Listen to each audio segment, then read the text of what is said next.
الحمد لله وحده والصلاة والسلام على من لا نبي بعده أما بعد فأعوذ بالله من الشيطان الرجيم بسم الله الرحمن الرحيم ولله على الناس حج البيت من استطاع إليه سبيلا صدق الله العظيم. دا حج فرائض واجبات او سنن. په حج کې درې شیان فرض دي.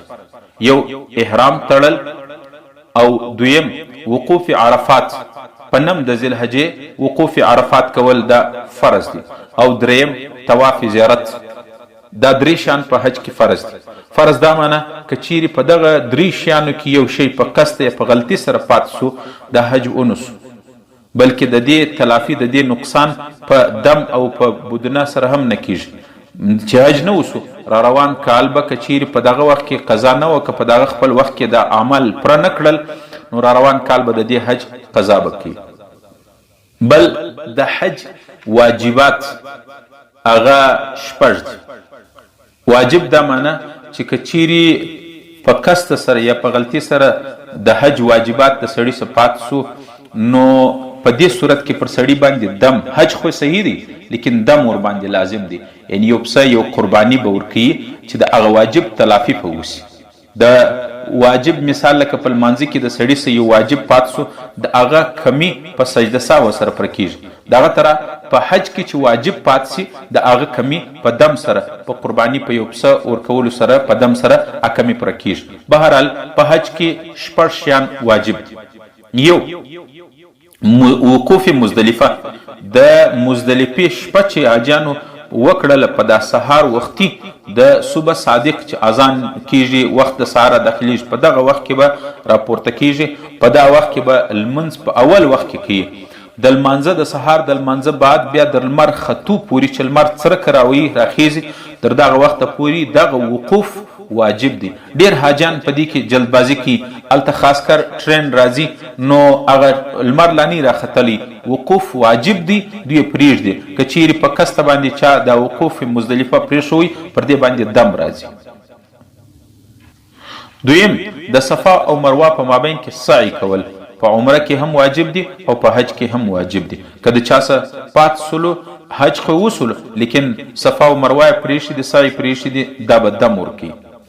دریم واجب د حج رمی جمار دی، یعنی شیطانان ویشتل، غټ او درمیانه او کوچنی شیطان ویشتل. دا په لسم تاریخ، لسم د ذوالحجې د اختر چې اوله ورځ ورته ویل کیږي، یو لسم د ذوالحجې او دولسم، دغه درې ورځې شیطانان ویشتل دا لازمي دي، واجب دي. البته د دیارلسم یعنی څلورم ورځ شیطانان ویشتل هغه اختیاري دي. که څوک وولي اجر او ثواب زیات لري، که چا د څلورمې د دیارلسم ذوالحجې شیطانان نه وویشتل دم ورباندې نه راځي. بل قرباني کول.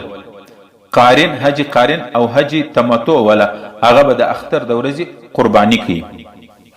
او بل واجب هغه سر خریل د نارینه د پاره، یا سر مکمل خریل یا بیشتان کشنی کول، او زنانې د پاره د لاسو د لاس د ګوتې د یو بند په مقدار باندې د دواړو جانبینو سره بیشتان په غچی باندې کینچی باندې لږ کشنی کول.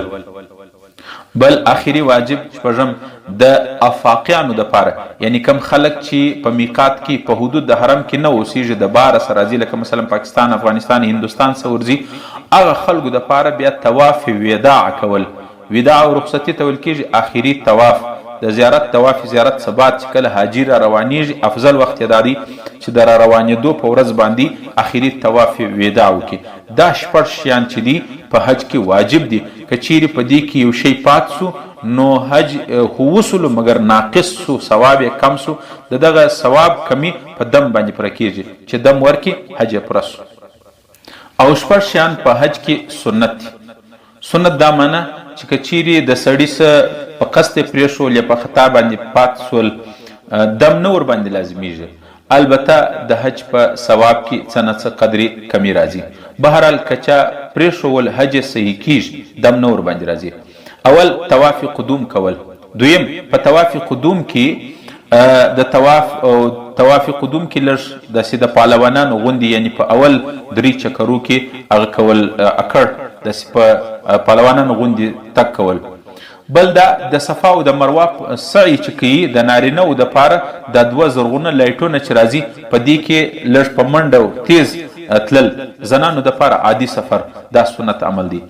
بل دا دی چې د قربانی چې کوم شپې دي په دا یعنی نم ذوالحجه لسم یو لسم په دغه شپو کې د حج په شپو کې یو 2 شپې په مینا کې کول دا سنت عمل دی. بل دا چې نهم د ذوالحجه چې اتم شپه په مینا کې حجان وکړه په دا سحر چې عرفات لذي بهتره دا چې المر را وخاطي د هغه بعد د مینا او عرفات ته ولاړ سي. او شپږم چې دی رمی جمار کې ترتیب کول یعنی اول غټ شیطان وشتل بیا درمیانه شیطان وشتل او بیا کوچنی شیطان وشتل دا شپږ شیان په حج کې سنت دي.